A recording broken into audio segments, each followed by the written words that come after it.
તમને સંભળાય છે ને આદમ સાહેબ?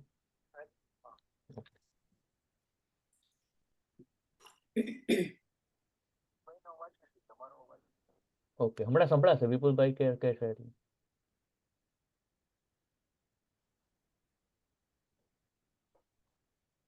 શરૂ કરી શકીએ. વિપુલભાઈ બંને લાઈવ થઈ ગયા? જી ચાલુ છે હવે.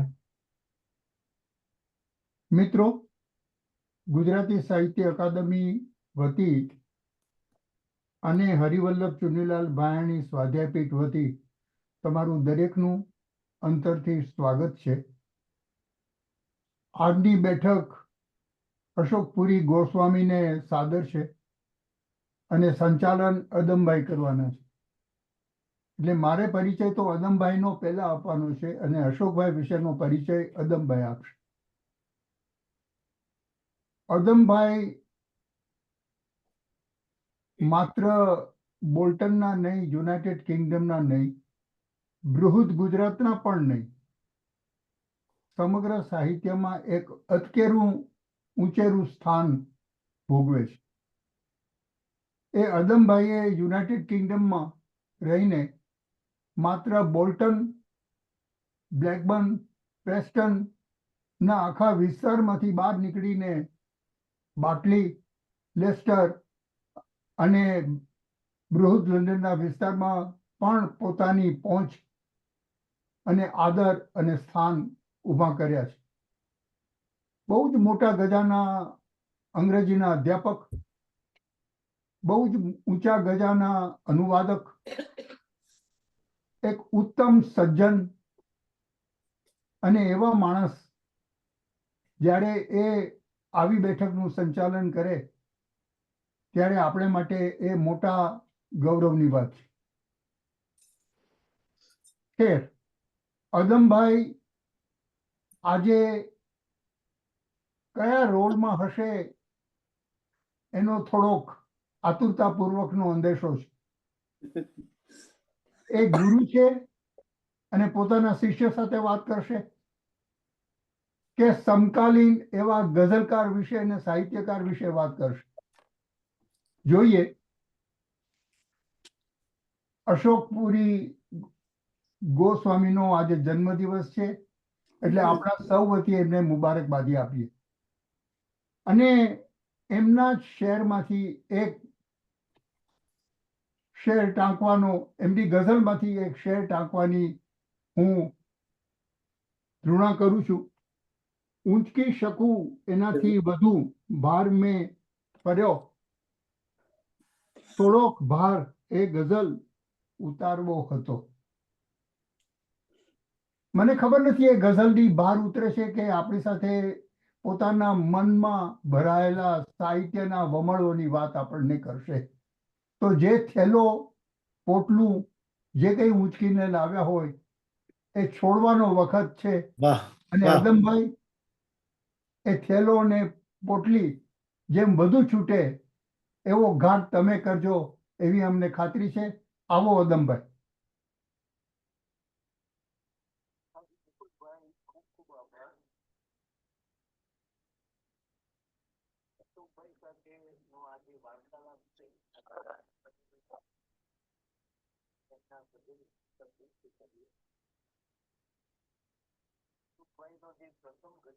પંચમભાઈ, એને જરા મોટેથી કરી શકાય?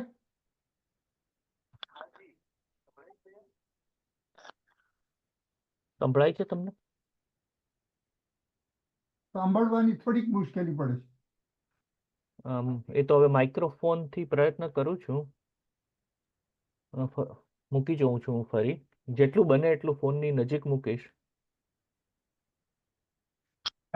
પંચમભાઈ તમે સ્પીકર પર કરી નાખજો. ફરી હું મૂકી જોઉં છું, પછી અદમભાઈને વાત કરી જોઉં કે સંભળાય છે કે નહીં. કહેજો મને. તમે ખાલી રેઇઝ કરજો હેન્ડ, કેમ કે મને નહીં સંભળાય. મારો હેડસેટ હું મૂકીશ એટલે અદમભાઈના ફોન ઉપર. હા અદમભાઈ શરૂ કર.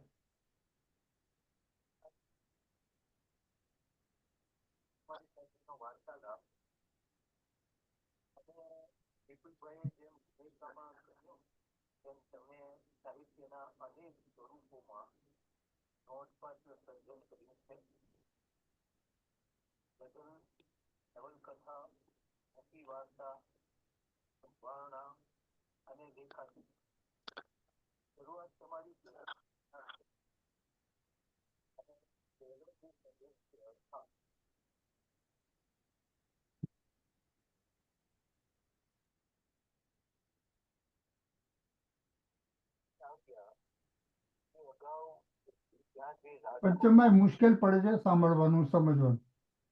તમે ઇંગ્લેન્ડ આવ્યા, સંભળાય છે? હા, હવે સંભળાય છે. અશોકભાઈ, તમે ઇંગ્લેન્ડ આવ્યા એ અગાઉ રાજકોટમાં જે અગ્નિકાંડ થયો એનો અહેવાલ હું જોતો હતો, અને એમાં આપણા જે જાણીતા પત્રકાર જગદીશ મહેતા છે, એમણે એક શેર ટાંકેલો અહેવાલની શરૂઆતમાં. એ શેર હતો કે પોટાશ જેવો આજનો આ વર્તમાન છે, પોટાશ જેવો આજનો આ વર્તમાન છે ને કમનસીબે આપણી રૂની દુકાન છે. તો આ શેર તમારી ગઝલનો છે એવો મને તરત ખ્યાલ આવ્યો. Doctor S.S. રાહીએ ગુજરાતીની અમર ગઝલોનો જે સંચય કર્યો છે એમાં અશોકભાઈ તમારી 2 ગઝલ એમણે લીધી છે. એમાં એક છે, એનો મતલબ એવો છે કે બુકાનીની અંદર સ્વજન નીકળે છે, બુકાનીની અંદર સ્વજન નીકળે છે, તવાયફના કંઠે ભજન નીકળે છે. અને બીજી જે ગઝલ છે એનો મતલબ છે કે સાવ સાદો દાખલો ખોટો થયો, સાવ સાદો દાખલો ખોટો થયો, એક ડાઘો ભૂંસતા મોટો થયો. તો બહુ સરળ બાનીમાં તમે આ ગઝલમાં વાત કરી છે. તો આપણે શરૂઆત તમારી જે અર્થાતની ગઝલો છે ત્યાંથી કરીએ. અને મારો પ્રશ્ન એ છે કે ગઝલ સર્જનની પ્રેરણા કઈ રીતે થઈ અને એની શરૂઆત તમે કઈ રીતે કરી એ અમને કહો, અને પછી તમારા પ્રથમ તબક્કાની જે ગઝલો છે એમાંથી કોઈ ગઝલ અમને સંભળાવો.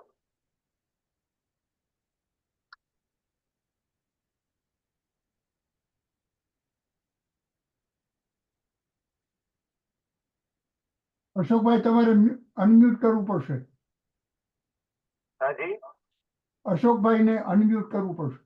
હા.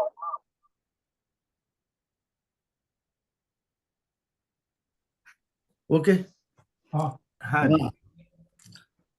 ગુજરાત સાહિત્ય અકાદમીના માનવંતા સર્વ સાહિત્યકારો, મને સાંભળી રહેલા દરિયા પારના અને અમેરિકાના, ઓસ્ટ્રેલિયાના શ્રોતાઓ સૌને મારા પ્રણામ, વંદન, સલામ.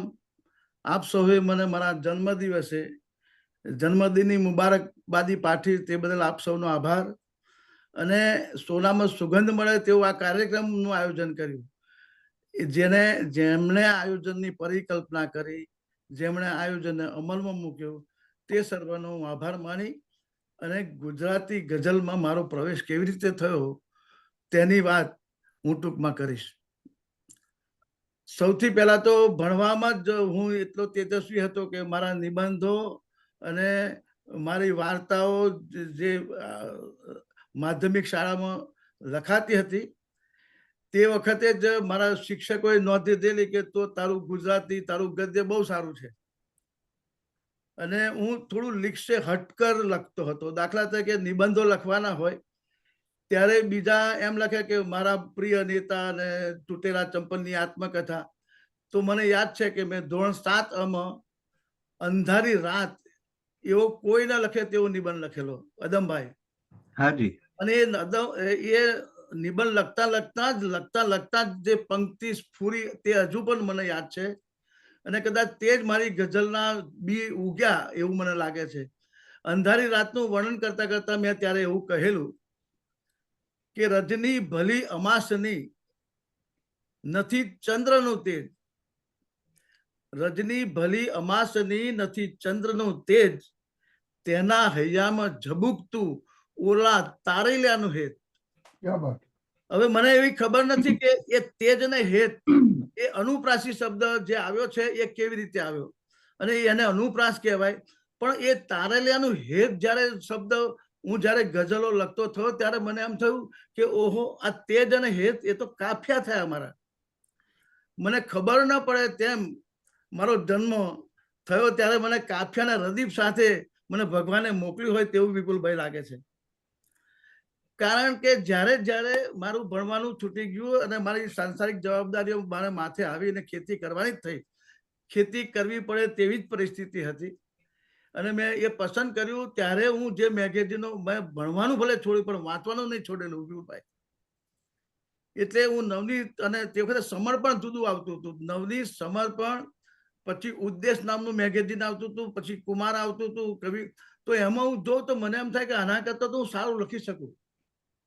હવે જ્યારે જ્યારે થાય કે આના કરતાં હું શું સારું લખી શકું તો હું જોયું કોઈને બળાસ મારતો હોય એમ મને કહેતો હતો. તો મારી અંદરના એક અશોકે એવું કહ્યું કે તું લખી શકું કહું છું તો લખી બતાવ ને. અને મને ખબર ન હોય તેમ લખાતું ગયું.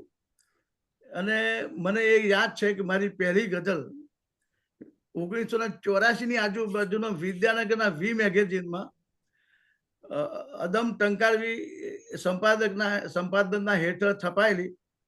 મને આખી ગઝલ યાદ નથી પણ એક શેર એનો યાદ છે, એ તમને અત્યારે કહું. નિશાળ. ઝંખના જેવું નથી કે ઝૂરીએ, ઝંખના જેવું નથી કે ઝૂરીએ, ફાળતા વાંચી અશુભના કાગળો. હવે જ્યારે અદમભાઈનો પરિચય થયો ને ત્યારે આ ગઝલની વાત કરતા એમણે એમ કહ્યું કે ઝંખના ને ઝૂલવાના તો ઘણા બધા કલાપીથી મળીને આ દિન સુધી હરીશ મીનાસુર સુધી અને રમેશ પારેખ સુધી લખાયું છે, પણ અશુભના કાગળો પહેલી વખત ગઝલમાં આવે છે. એટલે કંઈક જુદું કરવાનું, અમાસની રાતનો નિબંધ લખવાનો. પછી જ્યારે વ્યાકરણની વાત આવે ત્યારે મારા ગુજરાતીના પેપરમાં વ્યાકરણમાં હોય કે તમે તમારા મિત્રને 15મી ઓગસ્ટના ધ્વજવંદનનો અહેવાલ લખતો નિબંધ લખો, અથવા એવું પણ હોય કે તમે તમારી બહેનપણીને રક્ષાબંધનનો મહત્વ સમજાવતો નિબંધ લખો. તો સામાન્ય રીતે એવું થાય કે છોકરાનું નિબંધનું લખે 15મી ઓગસ્ટનું અને છોકરીઓ રક્ષાબંધન લખે. કેમ? વ્યાકરણ. મને એવી સમજ પડેલી કે આ 15મી ઓગસ્ટ વિશેનું બધા જ છોકરાઓ લખવાના છે, પણ કોઈ છોકરી થઈને રક્ષાબંધન વિશેનો નિબંધ નહીં લખે. હવે કસોટી મારી ત્યાં સરસ રીતે થતી હતી કે હું છોકરી થઈને કાગળ મારી બહેનપણીને લખું છું તો મારા લખવામાં જે નારી સ્ત્રીલિંગ આવવું જોઈએ એમાં ભૂલ ન પડવી જોઈએ. એવા નહીં પણ એવા હોવા જોઈએ. હું હતી, હું ભાઈને રાખડી બાંધવા ગઈ હતી. એટલે મારું ગુજરાતી એટલું બધું સરસ થતું ગયું, વ્યાકરણ સાથેનું સમૃદ્ધ થતું ગયું. મારી સાથે ભણતા છોકરાઓના જો શબ્દ ભંડોળ તે વખતે 300-400 તો તે વખતે મારી પાસે 700-800 હતું. અને વિપુલભાઈ અને અદમ સાહેબ, તમને કહેતો મને પહેલી વખત આનંદ થાય છે કે ધોરણ 8 ની અંદર મેં હિન્દી પહેલી, દૂસરી, ત્રીસરી અને પછી વિનીત આવે. તો ધોરણ 8માં હું ભણતો હતો ત્યારે મેં મારા વર્ગ શિક્ષક સાથે મારી આખી સ્કૂલમાંથી જે વિનીતની પરીક્ષા પાસ કરેલી એમાં 2 જ વિદ્યાર્થીઓ પાસ કરેલી, એક અશોકપુરી ગોસ્વામી અને એનો વર્ગ શિક્ષક અમૃત પંચાલ. એટલે આચાર્ય એવું કહ્યું કે અમૃત પંચાલ સાહેબ વિનીતની પરીક્ષા, તે વખતે વિનીત એ BA હિન્દીની સમકક્ષ ગણાતું હતું. તો અમૃત પંચાલ વર્ગ શિક્ષક થઈને વિનીતની પરીક્ષા પાસ કરે છે રાષ્ટ્રભાષાની, પણ અશોકપુરી છોકરો ધોરણ 8નો જેનો વર્ગ શિક્ષક અમૃત પંચાલ છે, અમૃત પંચાલનો વિદ્યાર્થી પાસ કરે છે, એ મહત્વની વાત છે. અને આવી વાતો બનતી ગઈ ત્યારે હું શબ્દ પ્રત્યે સભાન થતો ગયો કે મારે મારા શબ્દને કંજૂસની જેમ વાપરવાનો છે, પણ એને મૂલ્યવાન કરીને વાપરવાનો છે. એટલે મારા શબ્દને તમે કોઈ પણ વાક્ય મારી સાથે ભણતો છોકરો કોઈ પણ વાક્ય બોલે ત્યારે મારું વાક્ય એ જ વાક્ય એવી રીતે બોલાતું હોય તે શિક્ષક એને કે જોયું જયંતિ તારા કરતો અશોક આ રીતે સારું બોલે છે. એટલે મારામાં આત્મવિશ્વાસ આવતો ગયો. અને મેં કહ્યું તેમ જ્યારે પહેલા મુશાયરાની પણ એક સરસ વાત કરવાની છે મારે. મારો પહેલો મુશાયરો થયેલો પેટલાદની દરગાહની અંદર. પેટલાદના દરગાહનો મુશાયરો પેટલાદના સ્થાનિક લોકો જ હતા, પણ એના પ્રમુખ અને અતિથિ વિશેષ હતા એ હનીફ સાહિલ હતા અને ખલીલ ધંધેજવી હતા. તો સ્થાનિક લોકો તો સામાન્ય ગઝલો વાંચીને બેસી ગયા અને પછી હનીફ સાહિલને એમણે કહ્યું, પછી કોઈ હનીફને એવું થયું કે આમાં સ્થાનિકમાં કોઈ રહી જાય છે ગઝલ વાંચવામાં. એટલે એમણે એમ કહ્યું કોઈને ભાઈ ગઝલ વાંચવાની બાકી છે, તો મેં બીજે રાત્રે 12 વાગે આંગળી ઊંચી કરી હતી અને મને કહે છે તો પઢો. તે મેં પહેલી જે ગઝલ પડી એના મતલાથી જ હું વાત કરું. પહેલી ગઝલનો મતલા આ હતો, જે સિક્કા લાગણીના જિંદગી ભર મન કમાયું છે. એ સિક્કા લાગણીના જિંદગી ભર મન કમાયું છે, હવે ચલણી નથી આ શહેરમાં એવું મનાયું છે. તો આ લોકો 12 વાગે સ્લસ્થ થઈ ગયા. તે તકિયામાં આડા પડેલા રિસર્ચ ટટા થઈને બેઠા થયા અને હનીફ સાહિલ ને ખલીલ ધંતેજવીએ કહ્યું મુશાયરા તો અબ શુरू હુઆ હૈ. પછી એ ગઝલ પૂરી કરી એટલે મને ફરી પૂછવામાં આવ્યું કે દૂસરી ગઝલ હૈ. મેં કહ્યું હા. તો કે પઢો. તો બીજી ગઝલ આ હતી અદમ સાહેબ જી. બીજી ગઝલ આ હતી કે હા પ્રતીક્ષામાં ક્ષણોની ગણતરી કરવી પડે. હા પ્રતીક્ષામાં ક્ષણોની ગણતરી કરવી પડે ને નિશાસાની નિસરણી રોજ ઉતરવી પડે. વાહ. હા પ્રતીક્ષામાં ક્ષણોની ગણતરી કરવી પડે ને નિશાસાની નિસરણી રોજ ઉતરવી પડે. કર દીધેલા રમકડાને એટલો આદેશ છે, વૃત્તિનું લઈ પોટલું તૃષ્ણા નદી તરવી પડે. જીવ જે બીજા સ્વરૂપે જન્મ આપું છું તને, એમ કહીને કાંચરીને વ્યર્થ છેતરવી પડે. અને પછી તો દૂસરી હૈ પઢો, તીસરી હૈ પઢો. અને એ મુશાયરો પૂરો થયો ત્યારે એ બંને સ્ટેજ પરથી ઉતરીને કહ્યું કે અરે છોકરા તું કહીનો છું, તું આવી સરસ ગઝલો લખું છું અને તમે તમને ઓળખતા નથી. ત્યારે મેં એમ કહ્યું કે હું તમને બંને ઓળખું છું. ત્યારે એમ કે છે કે તમે કોણ? એટલે મેં કહ્યું તમે હું એક હનીફ સાહિલને ઓળખું છું. કે તે હું, અને હું ખલીલ ધંતેજવીને ઓળખું છું તે હું. કારણ કે એ બંનેના નામ બોર્ડ પર લખેલા કે હનીફ સાહિલ અને ખલીલ ધંતેજવી. એટલે પછી મને હનીફ સાહિલ પેટલાદ કોલેજના પ્રિન્સિપાલ પાસે લઈ જાય છે અને એમ કહે છે કે સાહેબ હું તીર્થે વીટેલું રતન લઈને આવ્યો છું, જો આ ગઝલો સાંભળો. અને પછી જયેશ દેસાઈએ મારા માટે એમની કોલેજની લાઇબ્રેરીના દરવાજા સાહેબ ખુલ્લા મૂકી દીધા અને લાઇબ્રેરિયન પાસે લઈ જઈને મને કહેવામાં આવ્યું, એમને કહેવામાં આવ્યું કે જો ચંદુભાઈ આ મારો નાનો ભાઈ છે અને ઉગતો બહુ મોટો સાહિત્યકાર થવાનો છે, એને જે પણ એક નહીં જેટલા પુસ્તક જોઈએ તે મારા નામે ઇસ્યુ કરીને આપજો અને એ જ્યારે આવે ત્યારે તમારે પુસ્તક આપવાના. જે પુસ્તક જમા કર્યા તે આપવાના અને જો વર્ષના અંતે જે કંઈ બાકી રહેશે તે હું તમને પૂરા પાડીશ, પણ તમારે એ છોકરાને પાછો જવા દેવો નથી. અને ત્યાંથી મારી ગઝલની યાત્રા શરૂ થઈ.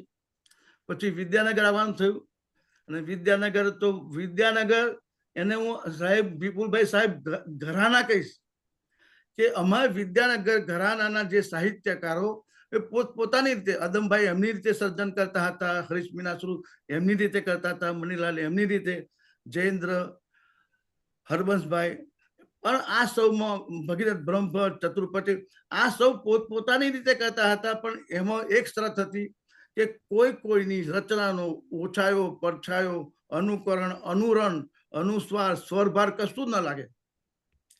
જે ગઝલ હરીશ લખી શકે તે મારાથી ન બને, જે મનીલાલ ખ્યાલ લખે તે, પણ અશોકપુરી જે ગઝલ લખે તે આ બધા મને એમ થાય કે હું માત્ર SSC પાસ, પ્રથમ વર્ષ BSc પણ પૂરું નહીં કરેલું અને આ લોકો જ્યારે ખૂબ ગઝલો વખાણતા મને એમ થાય કે કોણ તો મારી ગઝલને વખાણે છે, કોણ તો મારામાં હવા પૂરીને મને ફૂલકાની જેમ ફૂલ આવે છે. પણ પછી મને અદમભાઈએ ઘણી રીતે એ રીતે કર્યું. અદમભાઈ મુર્શિદનું જ કામ કર્યું છે, હું મુર્શિદ જ કહીશ. અને હનીફ સાહિલે મને ઘાટ આપ્યો. હનીફ સાહિલ મને એમની આંગળી પકડીને સુરત, ઈડર, એમના મહેમદાવાદ, અમદાવાદ આદિલ મંસૂરીને પણ પહેલી વખત હરીફ સાહિલ લઈ ગયેલા. એટલે આ રીતે જેમ જેમ અશોકપુરીની ગઝલ બહાર આવતી ગઈ તેમ આ બધાએ મને, અને આજે જો હું મોટો છું વિપુલભાઈ તો અદમભાઈના ખભા પર છું. હું મોટો છું એનું કારણ હનીફ સાહિલે મારી ગઝલને હનીફ સાહિલે ઊંચકીને ઊંચો કર્યો છે મને, એટલે હું મને મોટો લાગુ છું. એટલે મારી ગઝલ, અને મેં જ્યારે બહુ સરસ વસ્તુ શું બની વિપુલભાઈ કે ગઝલો જેમ વધારે છપાવા માંડી એમ મને કવિલોક ટ્રસ્ટે પહેલી વખત એવું આમંત્રણ આપ્યું કે અમે કવિલોક ટ્રસ્ટ નવ્ય કવિ શ્રેણી પ્રકાશન કરવા કરીએ છીએ, અને વિનોદ જોશીના નવ્ય કવિ શ્રેણીમાં મણકા 6 પછી 7મા મણકામાં તમારો કાવ્ય સંગ્રહ ગઝલ સંગ્રહ પ્રગટ કરવા માંગીએ છીએ, તો તમે અમને સંમતિ આપો. એટલે એમણે એમ કહ્યું કે અમારી મર્યાદા છે કે અમે 60 થી 65 ગઝલો લઈશું. તો તે વખતે 100 ગઝલો થઈ ગઈ, એટલે મારે તો ન આપવાનું, ના કહેવાનું કારણ ન હતું. એટલે જેના રાજેન્દ્ર શાહ, ભગવતી, પેલા આપણા ન્યાયાધીશ ભગવતી, જસ્ટિસ આપણા, અને આપણા ધીરુભાઈ પરીખ, એ જે ટ્રસ્ટી મંડળે મારું નામ ચયન કર્યું અને એમણે પ્રકાશિત કર્યું, અને એ પછી એને કેટલા ઇનામો મળ્યા, એ અભ્યાસક્રમમાં મુકાયો, એના ગઝલો વિશે વાત થઈ. તો મારી પ્રથમ જે મુલાકાત થઈ શબ્દ સાથે, એ પદ્યના શબ્દ સાથે મુલાકાત થઈ, અને ગઝલો લખાવા માંડી. અને પછી આ બધા મિત્રો સાથે વાતો થાય, ગઝલનો વિશેષાંક થયો ત્યારે અદમભાઈએ મને કહ્યું તમારી ગઝલ લેવાની નથી વિશેષાંકમાં, તમારે તમારી કેફિયત આપવાની છે. આ ગઝલના 100 વર્ષના ગઝલના ઇતિહાસનો વીમાં વિશેષાંક શરૂ થાય છે, આપણે કરીએ છીએ, તો એમાં તમારે અશોકપુરીની ગઝલ અમે લેવા માંગતા નથી. પણ અશોકપુરી પોતાની સર્જન પ્રક્રિયા વિશે, અશોકપુરી પોતાની કેફિયત, એને એ લખાયું, એકદમ જુદી રીતે લખાય અને સરસ રીતે લખાય. કારણ કે મારી પાસે કોઈ ફ્રેમ ન હોવાને કારણે જેમ જેમ લખતો ગયો તેમ વિવેચનની આસ્વાદની ફ્રેમ વિપુલભાઈ મોટી થતી ગઈ. મેં મારી કેફિયતમાં, નવલકથાના કેફિયતમાં એક વખત એવું કહેલું કે અમે ખેતરમાં કેળ રોપતા હતા, અને 2 કેળની વચ્ચેનું અંતર ને 2 હારની વચ્ચેનું અંતર સરખું રાખવાનું હોય. તો હું મારા માણસને શેડે બેઠો બેઠો એમ કહું કે અંતર બરાબર જળવાતું નથી. હવે ત્યાં ખેતરના શેરાનું અંતર, અહીં ગઝલના મીટરનું અંતર આવતું હતું, છંદનું આવતું હતું. એટલે છંદનું મીટર કેવી રીતે જાળવવું એ ગઝલ ખેતરના શેઢા પાડીના અને ખેડવાના હળના મીટર પરથી મને મળ્યું. એટલે જ્યારે મને એમ લાગે કે અહીં તૂટે છે, જ્યારે મને એમ લાગે છે કે અહીં ભરતીનો શબ્દ વધારે છે, મારી ગઝલો કદાચ સામાન્ય હશે પણ મારા છંદ અસામાન્ય છે. મારા છંદમાં ક્યાંય ભાગતું નથી, તોડફોડ નથી, 2 વજન નથી. એટલે મને જેમ જેમ સમજ પડતી ગઈ, જેમ જેમ મને રસ પડતો ગયો, એમ વધારે ડિગિંગ કરતો ગયો. અને એક તબક્કે મને એવું લાગ્યું કે આ ગઝલના 2 શેર છે, ગઝલના એક શેરની 2 જે પંક્તિઓ છે, એ ઉલા પંક્તિ ને સાની પંક્તિ. તો ઉલા પંક્તિમાં વિધાન હોય, સ્ટેટમેન્ટ હોય, પ્રશ્ન હોય, અને સાનીમાં એનો જવાબ હોય અથવા એનું અર્થઘટન હોય. હવે મને એક તબક્કે એવું લાગ્યું કે આ જે સાની મિશ્રો છે તે હું છું, અને ઉલા મિશ્રો પણ હું છું. એક અશોક નામનો સામાન્ય માણસ, અશોક નામનો આશી ગામનો છોકરો એક પ્રશ્ન કરે છે, અને એનો જવાબ અશોકપુરી ગોસ્વામી આપે છે. એટલે 2 અલગ અલગ સ્ટેટમેન્ટથી જે નવું અર્થઘટન મળે છે, તે અર્થઘટન એ મારી ગઝલનો પ્રાણ તત્વ છે. એટલે આવી બધી સમજ પડતી ગઈ. આ સમજને કારણે વાર્તાલાપો થતા ગયા, અને એને કારણે મારી ગઝલ સમૃદ્ધ થતી ગઈ. એટલે આ છે મારી ગઝલમાં મારો પ્રવેશ, અને બાકાયદા પ્રવેશ થયો. અને જ્યારે પ્રવેશ થયો ત્યારે મારી આજુબાજુ અદમ ટંકારવી હતા, હનીફ સાહિર હતા, ખલીલ જંતેજવી હતા, મિત્રો હતા, હરીશ મીનાસુ હતા. એટલે મને બહુ સારી વસ્તુ શું બની કે મને રસ્તે જતી વખતે મને ક્યારેય ધૂપ છાંવ ન લાગી. મને છાંયડું આપનાર, મને પાણી પાનાર, પરબ, એ બધું જ મને મળતું ગયું, અને ક્યાંય હું ભટક્યો નથી, એનો મને આનંદ છે. એટલે સર્જન પ્રક્રિયા વિશે આટલી વાત મારે કહેવાની છે આપ સૌને. મને લાગે છે કે આપ સૌને રસ પડ્યો છે, અને જુદી જાતની વાત છે આ બધી. હા, સરસ. સંભળાય છે? હા, બિલકુલ બિલકુલ સંભળાય હવે છે. ફોનની જરૂર નથી આદમ સાહેબ, હા. એમને એમ હવે સેટ થઈ ગયું હાજી, તમારું. હાજી, હાજી. તો અશોકભાઈ, તમે તમારી જે ગઝલની સર્જન પ્રક્રિયા છે હમ.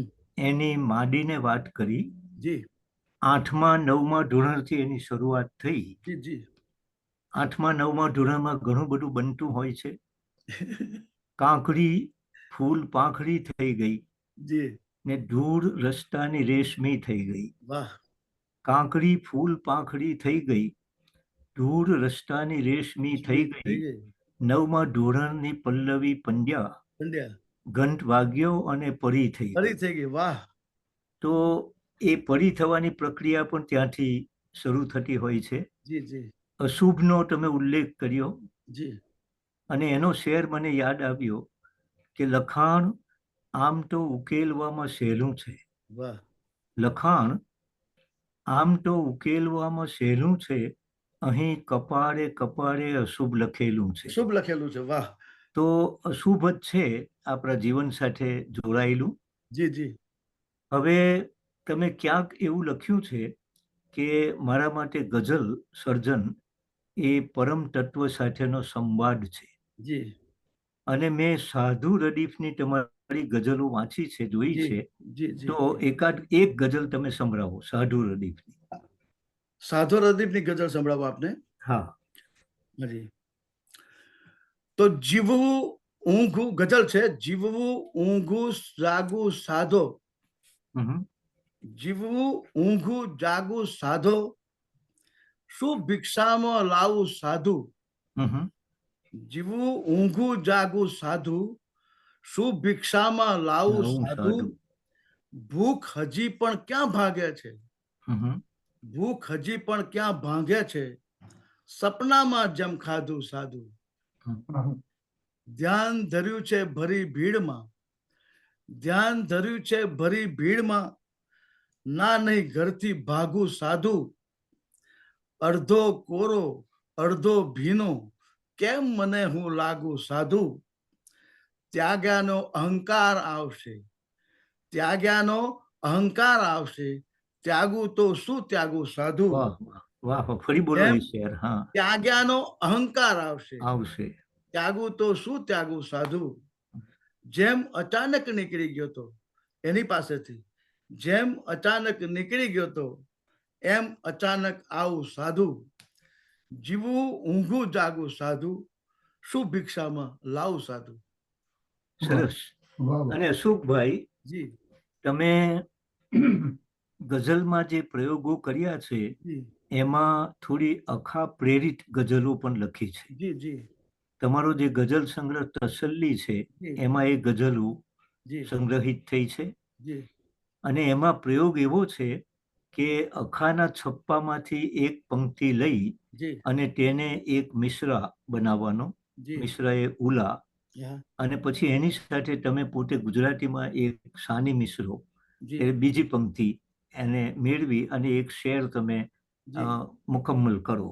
જી તો અખાના છપ્પામાંથી તમે જે પંક્તિ લીધેલી જી એ પંક્તિ છે ઊંડો કૂવો ને ફાટી બોક.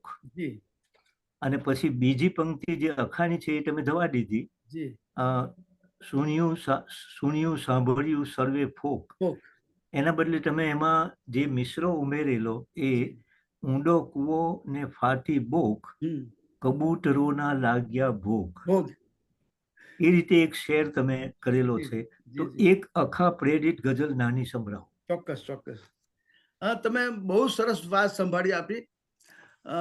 ગઝલો લખતો હતો ત્યારે મારું વાંચવાનું આદમભાઈ ચાલુ હતું.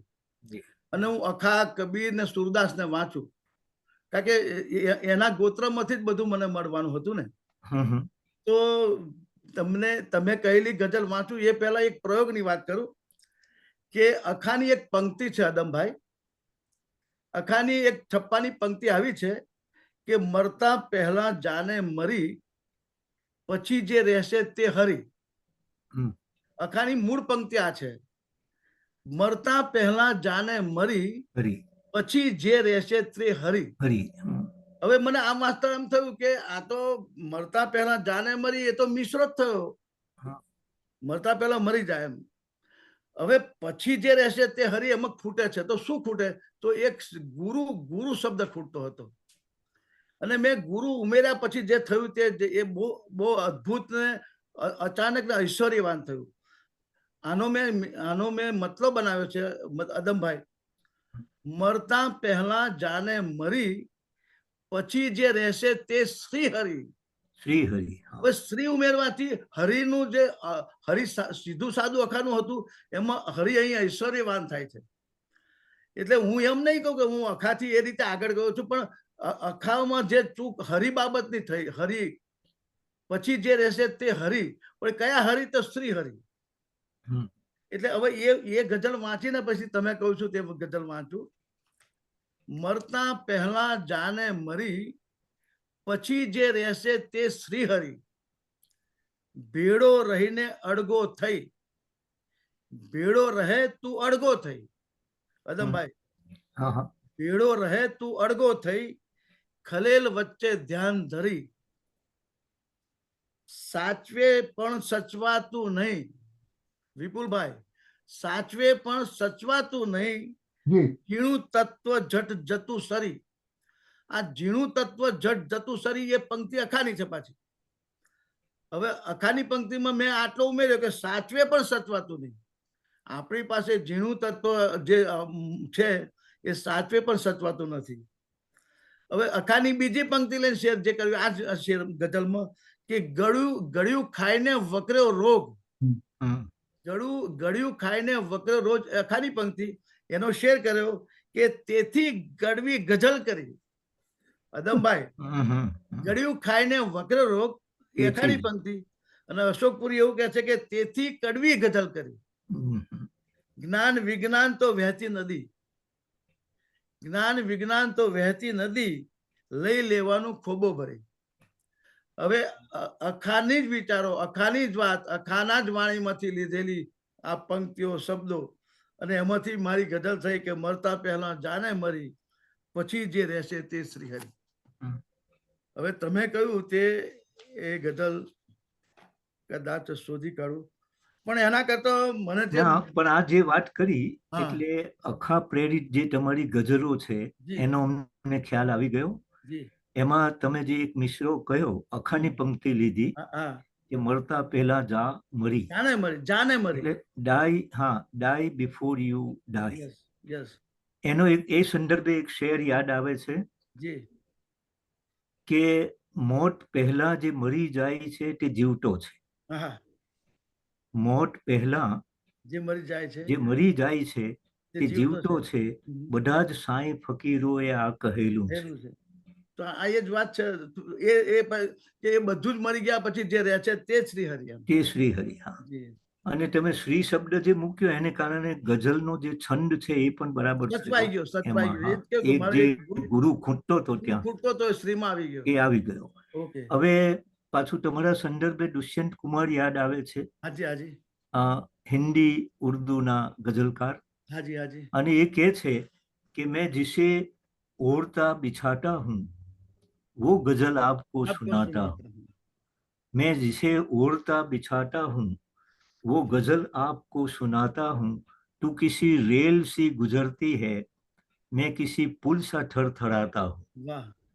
તો દુષ્યંત કુમારની આ ગઝલ મને એટલે યાદ આવી કે તમે ઉર્દુમાં ગઝલો લખી છે અને એનો એક સંગ્રહ થયો છે વજહ. હમણાં જ હેરોમાં જે સમારંભ થયેલો નાનો, એનું ભારતીબેને જેનું આયોજન કરેલું, તે પ્રસંગે વિપુલભાઈ અને સીબી પટેલના હસ્તે આ સંગ્રહનું વિમોચન થયું, લોકાર્પણ થયું બહુ સરસ વાતાવરણમાં. તો એ ઉર્દુ ગઝલો લખવાની પ્રેરણા કઈ રીતે થઈ અને એક ગઝલ એમાંથી સંભળાવો. ઓકે, સરસ વાત. હવે પાછું અનુસંધાન જયેશ દેસાઈથી કરવાનું છે, કારણ કે જ્યારે હું ગુજરાતી ગઝલ લખતો હતો, ગુજરાતી ગઝલ લખતો હતો ત્યારે આવું હિન્દી લખાતું ગયું ને હિન્દી ગઝલો હિન્દી ફિલ્મના ગીતોમાંથી, હિન્દી ફિલ્મના ગીતો ગાતા ગાતા મને એ છંદ તો ગુજરાતીમાં લખું કે હિન્દીમાં લખું તો છંદ તો એક જ હોય.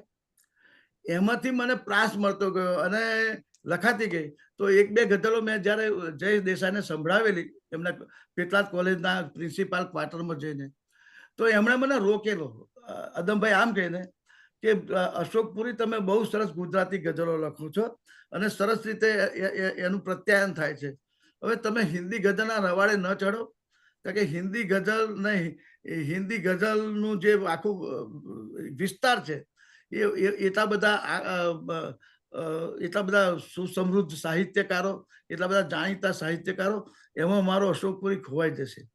એટલે તમે મહેરબાની કરીને વધારે ધ્યાન ગુજરાતી ગઝલમાં આપો. પણ નિયતિને કોણ ટાળી શક્યું છે? તો એમને હિન્દી ગઝલ લખાય પણ સંભળાવતો ન હતો. તો પછી મેં બંધ પણ કરેલું, 15-20 વર્ષ નહીં જ લખેલી, પણ ડાયરીમાં જ્યારે લખાય ત્યારે ડાયરીમાં લખતો ગયો. તો અદમભાઈ એવું થયું કે અહીં આવવાનું થયું ત્યારે મને યાદ આવ્યું કે હું જ્યારે ઇંગ્લેન્ડ જઈ રહ્યો છું અને હું જો તમને ઉસ્તાદ કે ગુરુ માનતો હોય તો જ્યારે શિષ્ય ગુરુ પાસે જાય કે મુર્શિદ પાસે મુરીદ જાય ત્યારે કંઈક લઈ જતો હોય, તો હું તો તમને ગઝલ સિવાય શું ભેટ આપી શકું? તો મને મારી પાસે બહુ ઓછો સમય હતો, પણ મારા મિત્ર કનુભાઈ પટેલે માત્ર 25 દિવસમાં વજન સંગ્રહ, ગઝલ સંગ્રહ છાપી આપ્યો. હવે તે વખતે 90-92 ગઝલો હતી. મને કે 100 ગઝલનો તો સંગ્રહ કરવો જ પડે. એટલે આ 20 દિવસમાં મને ફરજિયાત એમણે 8 ગઝલો ફરજિયાત લખવડાવી કે તમે લખીને લાવો, અને એ રીતે 100 થઈ. હવે એ ગઝલની હું વાત તમને સંભળાવું, અને એમાં પણ રસપ્રદ તો પેલી વાત છે જ કે સુરદાસની એક પંક્તિ છે. સુરદાસની પંક્તિ આ પ્રકારની છે: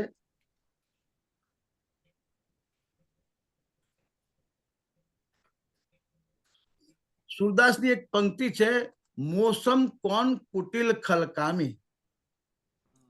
મારા જેવો કુટિલ, ખલ અને કામી બીજો કોણ છે? હવે અદમભાઈ આમાં છે ને અમારું અવરચંડુ મન છે, એ મને એમ થયું કે આ મોસમ કોણ કુટિલ ખલકામી એ તો ગઝલનો મિશ્રો જ થયો, શેરનો મિશ્રો. ગાલ ગાગા ગાલ ગાગા. તો મને એમ થયું કે આ જો મિશ્રો મારા સુરદાસે આપ્યો હોય તો તમને આનંદ થાય તેવી વાત છે કે આ વાંચતી વખતે જ મારા મનમાં આનો ઉલા મિશ્રો, પહેલો મિશ્રો જે તૈયાર થયો. મેં વહી અશોકપુરી ગોસ્વામી, મોસમ કોણ કુટિલ ખલકામી. હવે તમે જો કે અમારા બંનેના એક એક મિશ્રાથી જે ફ્યુઝન શેર થયો, શેર ફ્યુઝન ખરો, પણ શેરના પ્રત્યાયન પ્રત્યે કશું કન્ફ્યુઝન નથી. મોસમ કોણ કુટિલ ખલકામી એ સુરદાસ નથી કહેતા, હવે અશોકપુરી કહે છે કે મેં વહી અશોકપુરી ગોસ્વામી, મોસમ કોણ કુટિલ ખલકામી.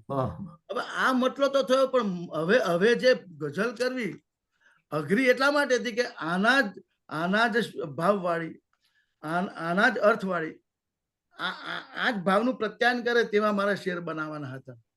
તો હવે એ કેવા થયા છે એ તમે મારા ઉસ્તાદ તરીકે મને કહેજો, હું એ આખી ગઝલ સંભળાવું.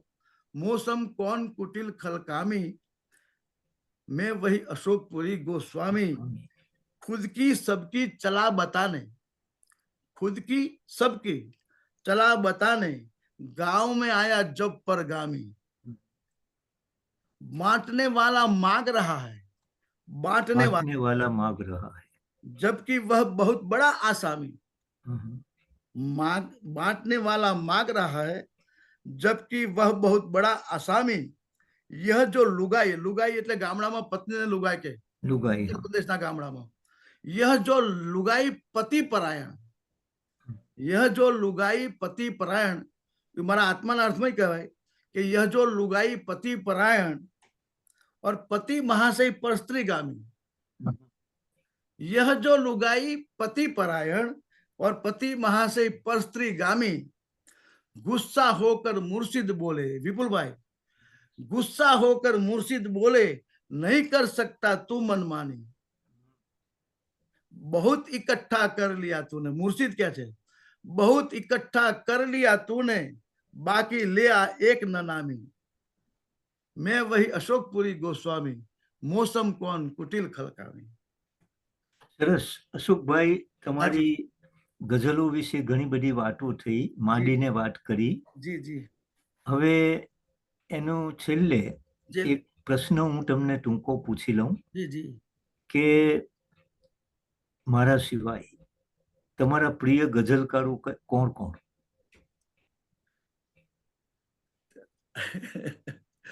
મારા પ્રિય ગઝલકારોમાં હું હરીશ મીનાસુને પહેલા સ્થાને મૂકીશ.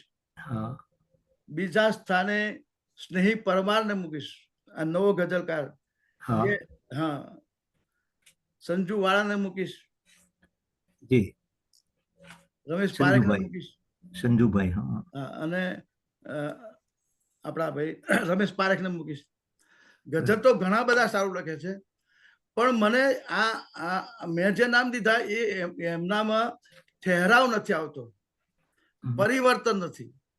જુદું જુદું આવે છે પણ પુનરાવર્તન નથી.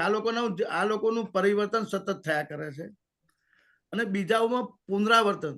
એની જ વાત ગઝલના બીજા પ્રતીકો બિંબ સહિત મેટાફર સહિત એની જ વાત આવતી હોય છે. પણ હું શિરમોર તરીકે હું હરીશ મીનાસુને મૂકીશ. હા, બરાબર. હરીશ ગઝલમાં એ બહુ જુદી રીતે વાત કરે છે વાત કરે છે. અને અત્યારે એ જ ચેલેન્જ છે. તમે કહ્યું છે કે ગઝલોનો લીલો દુકાળ છે જી જી ગુજરાતી ભાષામાં. જી એમાં હરીશની ગઝલો જુદી પડે છે, જી નક્કી વાત. અને અત્યારે ચેલેન્જ એ જ છે કે ગઝલમાં જુદી રીતે કઈ રીતે વાત થાય. થાય. પલભરનું એ ક્યાં છેટું છે, હમ પલભરનું એ ક્યાં છેટું છે, 24/7 હૃદયમાં તું છે. વાહ. તો આ જે 24/7 થયું 24/7, જી જી એ થોડી નવી રીતે ગઝલમાં વાત થઈ.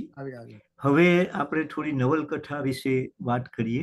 જી જી તમે જે નવલકથાઓ લખી છે, મૂળ, નિભારો વગેરે, એમાં કૂવો એ વધારે જાણીતી થઈ. જી જી અને એનું કારણ એ કે તમને 1997માં કૂવા માટે દિલ્હી સાહિત્ય અકાદમી જી નો એવોર્ડ મળ્યો જી શ્રેષ્ઠ ગુજરાતી નવલકથા તરીકે. જી જી તો કૂવાનું તમને જે વિષય વસ્તુ છે, જી એની કથા છે, એ ક્યાંથી જડી જી અને સેજ એની સર્જન પ્રક્રિયા વિશે વાત કરું. કૂવો. હા, કુવા. હવે મને ગઝલો જ્યારે પૂર બહારમાં લખાતી હતી ત્યારે મારા અંગત સંવેદન પર મૂળ લખાય અને મૂળ સરસ રીતે એના ગદ્યની સરસ ચર્ચા અને આવકાર મળ્યો. હવે અદમભાઈ, આમાં જે મેં ખેતી કરવાનું શરૂ કર્યું ત્યારે મેં મારું 20 વીઘાનું ત્યાં ખેતર છે અને એની અંદર એક કૂવો હતો. જ્યારે મેં ખેતી શરૂ કરવાનો આરંભ કર્યો ત્યારે કૂવો વર્ષોથી બંધ. અંદરની ઓરડીમાં એન્જિન ખરું, પાઇપો ખરી, બધું ખરું, કૂવામાં પાણી ખરું, પણ કૂવો ચાલુ નહીં. એટલે મેં મારા બહુ જૂના મારા ખેતરના જે રખેવાળ જે ભાગ્યા હતા એમને પૂછ્યું કે આ કેમ છે? તો કે આમાં આવી હકીકત છે. મારા ખેતરની અંદર જ એક કૂવો હતો અને એ કૂવામાં અમારા વડવાઓના વખતથી કોઈ એક માણસનો ભાગ હતો, અમારા સગાઓ, અમારી જ્ઞાતિજનનો, કે નરભેગીર મોતીગીરનો 1/3 ભાગ. એટલે 2 ભાગ અમારા અને 1 ભાગ કોઈનો હોવાને કારણે એ કૂવાનું કામ રખડી પડેલું અને એના કારણે અમારે ખેતીનું કામ રખડી પડેલું. પછી તો મેં મારી રીતે નવો કૂવો ખોદ્યો અને બધું એન્જિન ચાલુ કર્યું ને મારી ખેતી સમૃદ્ધ કરી. મેં ખૂબ મહેનત કરી. પણ મને એક દિવસ એવો વિચાર આવ્યો કે આ 15 વર્ષ સુધી કૂવો મારો બંધ રહ્યો અને અમારી આર્થિક સ્થિતિ નબળી પડતી ગઈ. તો આ કૂવો મારા વડીલ જે બીમાર પડી ગયા એને કારણે જે બંધ રહ્યો, તો મારી દાદી, મારા દાદાના પત્ની, મારી દાદી જો સક્ષમ હોત અને એમણે કૂવો ચાલુ કર્યો તો અમારી આર્થિક સ્થિતિ નબળી પડી ના હોત. એટલે મેં મારી રીતે કૂવો ચાલુ કર્યો ત્યારે મને એમ થયું કે હું તો પુરુષ હતો ને જુવાન હતો ને મેં કર્યો. પણ આ જ કૂવો મારી દાદીને કરવાનો થયો, ચાલુ કરવાનો હોત મારી દાદાની અનુપસ્થિતિમાં, માંદગીમાં. તો એટલે મારા મનમાં એક ચિત્ર અદમભાઈ ઘડાતું ગયું અને જેનો ભાગ હતો એ ત્રાસ આપે, જે ભાગ હતો અટકાવે કે નહીં કરવાનો મારો ભાગ છે, મારી સંમતિ નથી કૂવામાં એન્જિન મૂકવાની. તો આ બધી કલ્પનાઓ થતી ગઈ અને મારા માટે આ કથા વસ્તુ મારું પોતાનું હતું મારું વાતાવરણ મારા પોતાનું હતું, આખો લોકાલ. મારા જે પાત્રોનું નામ 4-5 નામ તો મારા ગામના એ જ પાત્રોનું મેં નામ રાખ્યા છે. એટલે ટૂંકમાં મારા અનુભવ વિશ્વની કથા છે, મારા જીવનમાં મારા વડવાઓના જીવનમાં ઘટેલી કથા. એટલે મેં એના માટે લખ્યું છે કુવાની પ્રસ્તાવનો, આગ મેરી ન સહી. આ કથા ભલે મેં લખી, પણ આગ મેરી ન સહી, इसका धुआं मेरा है, मेरे अपनों की कहानी है. આ કુવો તો મેરે અપનો કી કહાની, બયા મેરા હૈ. એટલે કુવો મારા પોતાના માણસોની કથા હતી.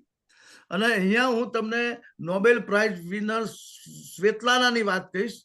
સ્વેતલાનાનું એક લેખિકા છે, એનું એક વિધાન છે કે નાના માણસો જ્યારે પોતાનો ઇતિહાસ કહે છે, નાના માણસો પોતાનો નાનો ઇતિહાસ કહે છે વિપુલભાઈ, તેની સામે જ મોટો ઇતિહાસ કહેવાય જાય છે. એટલે નાના માણસો જ્યારે પોતાનો નાનો ઇતિહાસ કહે છે ત્યારે આપોઆપ મોટો ઇતિહાસ કહેવાય જાય છે. સ્વેતલાનાનું નોબેલ પ્રાઇઝ, તમારું પુસ્તક નોબેલ પ્રાઇઝ સ્વેતલાનાનું માથે ટાંકેલું છે. હવે તમે જો કે આ કુવાની નાયિકાને એક જ હતું કે આ સહિયારા કુવાનો 3 પેઢીથી આ પ્રોબ્લેમ હતો. હવે 3 પેઢીના આપણા જૂના પૂર્વજો કે વડીલો કે ભાઈ ચાલતું એમ ચલાવો ને, માથાકૂટ ના કરો યાર, થોડું દબાયું ચંપાયેલું વેઠી લો એમ. હવે આ નાયિકાને એમ થાય છે કે શા માટે વેઠવાનું, બટ વાય. હવે બટ વાય જ્યારે તેના મનમાં થાય છે ત્યારે એને ખબર નથી કે how can I do it, હું કેવી રીતે કરીશ, એને અદમભાઈ ખબર નથી. પણ એને વાય એમ, આ મારે શા માટે અમારે વેઠવું, કુવો મારા ખેતરમાં, મારા 2 ભાગ અને તારા 3જા ભાગમાં તું ના કહું નહીં, ના કહું અને કુવો ના ચાલુ કરું તો શી રીતે બને, મારી ખેતી રખડે છે. અને એને એમ છે કે અમે પણ ચલાવી લઈએ તો મારા દીકરાનું ભવિષ્યમાં આ જ થવાનું છે. એટલે હવે તમે જુઓ કે ગુજરાતી સાહિત્યમાં અત્યાર સુધી શોષણની કથા લખાય છે, દમન સહિષ્ણુ, તો આટલું બધું વેઠ્યું એની કથા લખાય છે. પણ કોઈ નાયક કે કોઈ નાયિકા, ગુજરાતી સાહિત્યની કોઈ નાયિકાએ ના આ નહીં ચાલે એવું નથી કહ્યું. અને એ મારી કથાની નાયિકા દરિયાએ કહ્યું છે સાહેબ. એટલે આઈ કેન નોટ ટોલરેટ, કે જે તમે અંગ્રેજીમાં કહેતા કે હું આ વેઠીશ નહીં, મારા વડવાએ વેઠ્યું પણ હું મારા દીકરા માટે નહીં વેઠ્યું, અને એ જજુમે છે તેની આ કથા છે સાહેબ. એટલે નારી શક્તિની વાત નથી. એક ગૃહિણી અને માતા, એક માતા પોતાના સંતાનોને ભવિષ્યમાં તકલીફ ના પડે, જે અત્યારે એ લોકો ભોગવી રહ્યા છે. તો તમે મને બહુ વર્ષ પહેલા કહ્યું હતું કે ઇંગ્લેન્ડની પ્રજા અને ભારતની પ્રજામાં શું ફેર, મેં પૂછ્યું હતું ત્યારે તમે મને કહેલું કે તમે ઇન્ડિયનો એટલે આપણે ભારતીયો, વી લીવ વિથ અવર પ્રોબ્લેમ્સ. આપણે ભારતીયો પ્રોબ્લેમ સાથે જીવીએ છીએ ને ઇંગ્લેન્ડના લોકો એને સોલ્વ કરવા તરફ જાય છે. એટલે હવે હું તમને કહું કે એ હિસાબે મારી નાયિકા, કુવાની નાયિકા દરિયા, એ એટલી બધી એડવાન્સ હતી તમારા યુરોપિયન લેડીની જેટલી, કે આઈ કેન નોટ ટોલરેટ. મારે કૂવાનું એન્જિન મૂકવાનું છે અને કૂવો ખોદીને નવું પાણી કાઢીને જ રહીશ. હવે એને ખબર પડી ભાઈ આ શા માટે, પણ હાવ કેવી રીતે કૂવો કરવો, કેવી રીતે ખોદવું એને ખબર નથી. પણ એમાં છે ને રસ્તો મળતો ગયો અને એની હિંમત ને આગેવાનીને કારણે બધા સર્કમસ્ટેન્સીસ સાનુકૂળ થતા ગયા, એનું બધું વેચાઈ ગયું, પણ એને કૂવો કરીને રહી. એટલે હું સ્વેતલાનાની વાતને ફરી જ કહીશ કે નાના માણસો પોતાનો નાનો ઇતિહાસ કહે છે, તેની સામે જ મોટો ઇતિહાસ કહેવાય જાય છે. આ કદાચ સ્વેતલાનાએ મારા કૂવા માટે વિધાન કર્યું છે એવું હું તમને શ્રદ્ધાપૂર્વક અને આદરપૂર્વક કહીશ. Thank you. સરસ. તો આ જે નોબેલ પારિતોષિક વિજેતાઓ છે એમના વક્તવ્યોનું પુસ્તક તમે જે જોયું, આપણી યુકેની અકાદમીએ જેનું પ્રકાશન કર્યું છે તે, તો એનાથી નવલકથા વિશે તમને વધારે ખ્યાલ આવ્યો અને કુવા વિશે પણ તમને ખ્યાલ આવ્યો કે એ ગ્રામીણ કથા છે અને વાસ્તવિકતા એમાં છે જીવનની, બિલકુલ વાસ્તવિકતા, અને નાની વાત છે પણ એ આખી માનવ જાતને આવરી લે એટલો એનો વ્યાપ છે. બહુ સરસ. હવે તમારો પ્રિય નવલકથાકાર કોણ, અશોકભાઈ? હું પહેલું એવું કહીશ કે મારો પ્રિય નવલકથા અશોકપુરી સિવાય પન્નાલાલને બીજા સ્થાને મૂકવું એવું થાય છે. પન્નાલાલ. હા. અને મારા આજે પણ મને જે મેસેજ મળ્યા છે કે મને ગુજરાતના બીજા પન્નાલાલ તરીકે ઈશ્વરભાઈ પારેખ ને બીજા મિત્રો ઘણા બધા પત્રો છે મારી પાસે, ડોક્યુમેન્ટરી છે. મારું એવું કેવું છે કે પ્રેમ કથાઓ જીવનનો મોટો ભાગ પ્રેમ કથામાં બરાબર છે, પણ પ્રેમ કથાઓ જીવન નથી. જીવનમાં પ્રેમ કથા ખરી સાહેબ, પણ પ્રેમ કથા એ જીવન નથી. જીવન અનેક ઘણું બધું સંઘર્ષોથી બને. મારી પીએચડી વિદ્યાર્થીની એક સંશોધન કર્યું છે, એ તમને કહેવા માંગુ છું કે મારી બધી જ નવલકથાઓ મૂળ, કૂવો, નિભાડો, અમે, પછી છેલ્લી લખાઈ તે જૂઠી, સાહેબ એ બધી નવલકથાના નાયક અને નાયિકાઓ પરણેલા છે. નવલકથાનો આરંભ જ પરણિત પુરુષ સ્ત્રી પાત્રોથી થાય છે. હવે અત્યાર સુધીની દરેક કથાઓ બે યુવક યુવતી મળે, પ્રેમમાં પડે, એમનો પ્રેમ સફળ થાય તો લગ્ન થાય, નિષ્ફળ થાય તો સમાજ સાથે સંઘર્ષ થાય, પછી ભાગી જઈને લગ્ન કરે કે મરી જાય કે જીવે, એની કથા. મારી કથા એમની જ્યાં પૂરી થાય છે બધાની, ત્યાંથી મારી નવલકથાઓ શરૂ થાય છે. મારી નવલકથાના પાત્રોનો, મારી નવલકથા અને આનો આરંભ એ પરણિત પુરુષો તો સ્ત્રી પુરુષો છે, પણ સંતાનોના માતા પિતા પર છે. એટલે મારે એવું કેવું છે કે પ્રેમનો ટાયલો કે પ્રેમનો ગલગલિયા થાય તેવી વાતોની નવલકથાઓ બહુ લખાઈ અદમભાઈ. મારે ભારતીય તરીકે ગુજરાતી સાહિત્યને આવી નવલકથાઓ આપીને રડિયાત કરવું છે કે પ્રેમ એ જીવનનો ભાગ છે, પણ પ્રેમ એ સર્વસ્વ જીવન નથી. જીવનના ઘણા બધા અર્થઘટનો બાકી રહી જાય છે જ્યારે તમે પ્રેમ કથાઓ આપો છો ત્યારે. પન્નાલાલની વાતમાં પ્રેમ મુખ્ય છે, વાસ્તવવાદી વાતો છે, આશાવાદ છે, પણ આશાવાદ એટલો બધો ન હોય કે તમને, આશાવાદ ને આદર્શવાદ એટલો બધો ના હોય કે તમને બનાવટીને કૃતક લાગે. અહીંયા તમને એક વાત હું કહીશ, આપણા એક લેખક છે આપણા પેલા રમણલાલ, આપણા રવ દેસાઈની એક નવલકથાની નાયિકા એ ગણિકા છે. હવે એને રમણલાલ દેસાઈને એ ગણિકાનું લગ્ન કરાવવું છે. હવે એ લગ્ન કરાવવા માટે એ જે બધા પ્રપંચો, કથા પ્રપંચ રચે છે, એમાં પછી એવું જાહેર કરે છે કે એ ગણિકા તો નાગર કન્યા હતી. નાગર કન્યા હોવાને કારણે લગ્ન થાય છે. હવે તમે જો કે એવું બનાવટી તત્વ તમને ગળે ન ઉતરે તેવું. એ જો ગણિકા છે તો ગણિકાને સ્વીકારનાર સમાજમાં પ્રમુખ એવો સમાજમાં પુરુષ નહીં હોય, પણ ના. એટલે મારું એમ કહું છે, તમે જ્યારે વાસ્તવની કથા લખતા હોય ત્યારે વાસ્તવની વાત કરો. પ્રેમના પોચા વિધાનોથી ગલગલા થાય તે વાતથી નવલકથાઓ બનતી નથી, ને બને છે તો તમારા ભારતીય તરીકેની ઓળખ મળતી નથી. જી, હા જી. અને ઐતિહાસિક નવલકથા તરીકે હું ચોક્કસ દર્શકને પહેલા મૂકું. મને મારા મનગમતા તમે પૂછો તો મને દર્શક નવલકથાકાર તરીકે બહુ પ્રિય છે. બરાબર. પછી હું વિનય સંતાણીને મૂકું, પણ વિનય સંતાણીમાં પણ પ્રેમ ને અભાવો ને એની બધી વાત છે. વાસ્તવ જે કહેવાય, વાસ્તવ ઝેર તો પીધા જાણી જાણી. બરાબર. હવે સમય ઓછો છે અશોકભાઈ, અને અમારે સેજ અહીંયા જે અમારું બ્રિટનમાં જે ગુજરાતી સાહિત્યની પ્રવૃત્તિ થાય છે, અમારી અકાદમી છે, સાહિત્ય અકાદમી, અને અહીંયા જે સર્જન થયું છે થોડું ઘણું, તો એના વિશે ગુજરાતનો પ્રતિભાવ કેવો લાગે છે તમને? તમે સાહિત્યકારોમાં રહો છો, એમની વાતો સાંભળો છો, એમના લખાણો વાંચો છો, તો એની ક્યાંક નોંધ લેવાઈ છે? આ છેલ્લા 2 દાયકામાં નોંધ લેવાની શરૂ થઈ છે, અને છેલ્લા 5-7 વર્ષમાં તો એનું ઘણું બધું વંચાય છે. અને બળવંત જાની જે રીતે બધું પ્રકાશિત કરી રહ્યા છે, અને અહીંનું પ્રકાશિત અહીં બધે એના વિશે વાત કરી રહ્યા છે. અને ખાસ તો પ્રીતિબેનનું જે અહીં સાહિત્ય, અહીંયા અમારે ત્યાં વધારે લોકપ્રિય પ્રીતિબેન, બહુ સરસ. એમના કુમારની એમની જે શ્રેણી ચાલતી હતી, પ્રવાસ શ્રેણી, એ વિશેની તમારી ગુજલીસ ગઝલોની ઘણી બધી વાતો થાય છે. અને કેટલીક અહીંના તમારા વાર્તાકોની વાર્તાઓ મેં વાંચી છે. મને એક વાર્તા યાદ આવે છે તમારે આ વાર્તા સંગ્રહમાંથી, શ્રી 108 વાર્તા મેં હમણાં પરમ દિવસ વાંચી, મને બહુ ગમી. અને એક વાર્તા પેલા ગણપતિ દૂધ પીવે છે તે વાર્તા, એટલે વાર્તાઓ પ્રમાણમાં બહુ સરસ લખાય છે.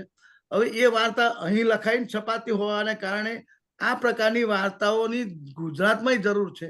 એ ગુજરાતમાં મોકલન પ્રકાશિત થાય તો ઘણો બધો ફેલાવો થાય. એટલે અહીંના સર્જકો અહીં પૂરતું મર્યાદિત ન રાખે પોતાનું સાહિત્ય, પણ જો સાહિત્યની ગુણવત્તા સચવાય તો એ હું એમને વિનંતી કરીશ બધાને, તમારા તમે તો છપાય છે એવું સાહિત્ય ગુજરાતમાં છપાતું રહે. તો આ વલ્લભ નાઢા હોય કે ભાઈ આ જગદીશ દવે હોય કે એ બધાનું છૂટું છૂટું વાંચવા મળે. તો અહીંયા એ બધા નામો વારંવાર વૃત્તિ રૂપે અને એમના વાંચન રૂપે બધાના મનમાં સ્મરણ રૂપે આવ્યા કરે. પણ કામ થાય છે એની નોંધ લેવાય છે. અને હું તમને એક તબક્કે તો એવું કહીશ કે અત્યારે જે નવોદિત અત્યારે અમારે કામ કરીએ છીએ એના કરતાં અહીંયા સારું કામ થાય છે. ગઝલ કક્ષે, વાર્તા કક્ષાએ બહુ નબળું કામ થતું ગયું છે. તમે નવા વાર્તાકારમાં 5-7 વાર્તાકારો છે, બધાનું બહુ જ કાચું ને કામ માંગતી રચનાઓ હોય છે. અને હું એવું પણ કહીશ કે ધે આર હરી અને that is why they I worry. એ લોકો ઉતારમાં છે તેથી હું વરીમાં છું. એટલે they are in hurry that is why I am worry. એ લોકો એટલે મેં આજે લખ્યું એટલે સીધું ફેસબુક પર મૂકી દીધું. આજે લખ્યું એટલે શબ્દ સૃષ્ટિમાં આવી ગયું, આજે લખ્યું એટલે કુમારમાં આવી ગયું. પણ એને કોઈને અને હવે બતાવવાનો ચાલ રહ્યો નથી. હવે કોઈ ઉસ્તાદ ને મુર્શિદ નથી રહ્યા. કોઈને બતાવતું નથી અને સૌ પોતાને ગાલિબ સમજે છે. પોતાને મહાન વાર્તાકાર મોપાસા સમજતા. સરસ સરસ અશોકભાઈ. હવે છેલ્લે જી આપણા દર્શકો આપણી સાથે છે. જી જી હ્યુસ્ટન થી દેવિકાબેન છે, જી ભારતીબેન છે, બદલાબેન તો હોય જ, જી પંચમભાઈ છે, બીજા દર્શકો. જી. તો એમાંથી કોઈકને જો કંઈક પૂછવું હોય તમને, પૂછે જ અને મને હા, તો વિપુલભાઈ આપણે દર્શકોને વિનંતી કરીએ કે એમને જો કંઈ અશોકભાઈ સાથે કંઈક વાત કરવી હોય, પૂછવું હોય, અને પછી આપણે સમાપન કરીશું. જી જી ચંબાઈ, હા, જરૂર. હવે કોઈને કંઈ પ્રતિભાવ આપવો હોય, કંઈ વાત કરવી હોય તો તમે હાથ ઊંચો કરજો. હું એનો ગેલેરી કરી દઉં છું એટલે બધા જોઈ શકીએ આપણે.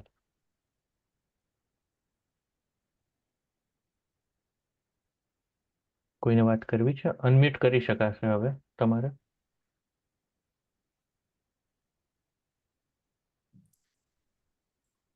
પંજાભાઈ તમે પ્રશ્ન કરો, વિપુલભાઈ કરો.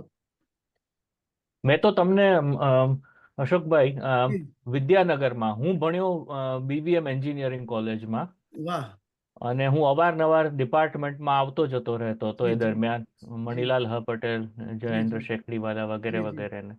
અને એવા કોઈક કાર્યક્રમ ત્યાં યોજાતા, એમાં મેં તમારી બહુ જ જાણીતી ગઝલ અર્લી 90sમાં, મને લાગે છે 90-91 કે લગભગ એવો કોઈક સમયકાળ હશે, એમાં સાંભળેલી. અને એ છે સાવ સાદો દાખલો ખોટો થયો, એક ડાઘો ભૂંસતા મોટો થયો, જીતવું પણ હારના જેવું હતું, આપણો જુદો નફો તોટો થયો.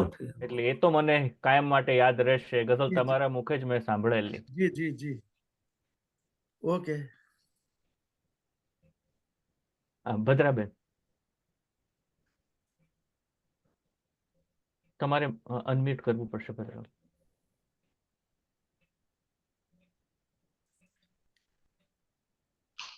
મારે એ પૂછવું હતું કે કૂવો જે તમારી નવલકથા છે એ શા માટે યુનિવર્સિટીમાં અને અભ્યાસક્રમમાં દાખલ થઈ, એમાં શું કંઈક વિશિષ્ટતા છે એ વિશે અમને કહો. હા હાજી બેન, હાજી. મને આ તમારો પ્રશ્ન ગમ્યો અને સરસ પ્રશ્ન પૂછ્યો. આના જવાબમાં એટલું જ કહેવાનું કે મેં મારી કુવાની કેફેતમાં વાત કરી કે જ્યારે મેં એ કૂવો ચાલુ કર્યો યુવાન વયે મારા, અને 10 વર્ષે કૂવો બંધ રહેલો. મને ત્યારે પ્રશ્ન એવો થયો કે આ 10 વર્ષના મારી દાદાની બીમારીને કારણે જો બંધ રહ્યો હોત, જે પુરુષ વર્ગની ગેરહાજરીમાં બંધ રહ્યો હોત, પણ મારી દાદી જો એવી સક્ષમ હોત, એની નારી શક્તિ અને નારી ચેતના અને નિશ્ચય ચેતના પ્રબળ હોત, અને એમણે જ મારા દાદાનું અધૂરું કાર્ય પૂરું કર્યું હોત. આદરેલું અધૂરું રહ્યું એ એમણે પૂરું કર્યું તો કેવી રીતે પૂરું કર્યું હોત, એ કલ્પનામાંથી નવલકથા થઈ. એટલે આમાં મુખ્ય પાત્ર પુરુષ ને સ્ત્રી બંને નાયક નાયિકા તો છે જ, પણ મુખ્ય પાત્ર તો નાયિકા દરિયા છે. એટલે નારી સશક્તિકરણની વાત અને નારી ચેતનાની વાત. એટલે એને આ કુવાનો પ્રશ્ન 2 પેઢીથી હતો ભદ્રાબેન. 2 પેઢીથી વડીલો ચલાવતા હતા, જેમ ચાલતો એમ ચાલ્યો. આ તો મુખી છે, મુખીની સામે થવાય નહીં અને આપણને ભોંય ભેગા કરી દે, આપણે દબાયા ચંપાયા જીવવાનું. હવે આ જે દરિયા એ પેલા વડીલોની પુત્ર વધુ અને એને પોતાને બાળક પાછો મફત નામનો. દરિયાને એમ થયું કે આ તો 2-3 પેઢીથી ચાલે છે, તો મારા મફુ મોટો છે, આ દશા થવાની. જેમને મારઝૂડ થાય છે અને અમારી કેળો કાપી નાખે છે, પપાયા કાપી નાખે છે, અમારા બળદોને આવું કરે છે. તો આનું તો એના વાય જે મનમાં થયું કે આ કેવી રીતે બેઠાય, એ કેવી રીતે બેઠાય એને થયેલો પ્રશ્ન. એને તક મળી. જ્યારે એક વખત એવું થયું કે એને તક મળી, તો એને એમ કહ્યું કે હવે આ સૈયારા કુવાનું પાણી મારે નથી. અગ્રાજ એટલે પાણી અગ્રાજ કર્યું. એટલે પછી એને પાણીનો પ્રશ્ન થયો એટલે એને પોતે કૂવો નવો ખોદ્યો. એનું જીવનનું સર્વસ્વ બધું અંદર હોમાઈ ગયું, પણ એ કૂવો ખોદી ન રહી. એટલે વાયમાંથી એને હાવ કેવી રીતે ખબર નથી કે હાવ કેન આઈ ડુ ઇટ નથી ખબર, પણ એને ખબર હતી વાય શા માટે. હવે અન્યાય સામે અત્યાર સુધીની ગુજરાતી નવલકથાઓ અન્યાયના ઇતિહાસો, શોષિતો આવું શોષણ કર્યું અને આપણે થવા દીધું અને આપણે બિચારા બાપડા થઈને જીવ્યા. આ કે છે બિચારા બાપડા નહીં થવાની, સ્ત્રીની વાત, નાયિકાની વાત છે અને સ્ત્રી સશક્તિકરણની, સ્ત્રી ચેતનાની વાત છે. એનો મહિમા કરે છે. અને એટલે ગુજરાતીમાં શ્રેષ્ઠ છે એવું નહીં. ગુજરાતી બધી યુનિવર્સિટીના અભ્યાસક્રમમાં છે તેમ નહીં ભદ્રાબેન. એનો મરાઠીમાં અનુવાદ થયો છે, કન્નડમાં થયો છે, ઉર્દુમાં થયો છે અને હિન્દીમાં તો 2 આવૃત્તિ, 1000 કોપીની 2 આવૃત્તિ થઈ છે અને મૈથિલીમાં થયો છે. ઇંગ્લિશ મૈથિલીમાં. અને તમારા બધાના જાણ માટે પિયુષ જોશી નામના અંગ્રેજીના વિદ્વાન અધ્યાપક એ કુવાનો અંગ્રેજી અનુવાદ કરેલો છે. એ કોઈ પ્રકાશકની રાહ જુએ છે અને એ જ્યારે અમૃત ચોઘડિયું આવશે અને એવો ગ્રહ બળ હશે ત્યારે એનું પ્રકાશિત થશે. તે વખતે ફરી પાછા આપણે ભેગા થઈશું. ચોક્કસ. Thank you so Pushyamrut much. યોગ આવશે. ગુરુવાર હોય, પુષ્ય નક્ષત્ર હોય, અમૃત ચોઘડિયું હોય અને જ્યારે જે કામ થાય ત્યારે ઉત્તમ થાય.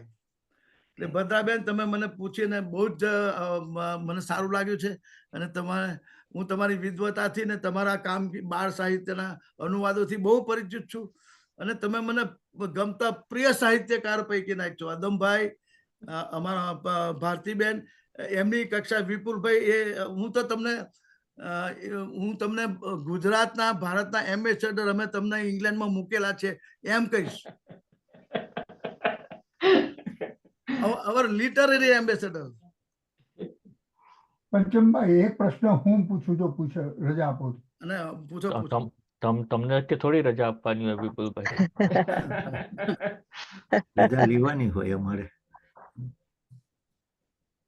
અશોકભાઈ, હાજી.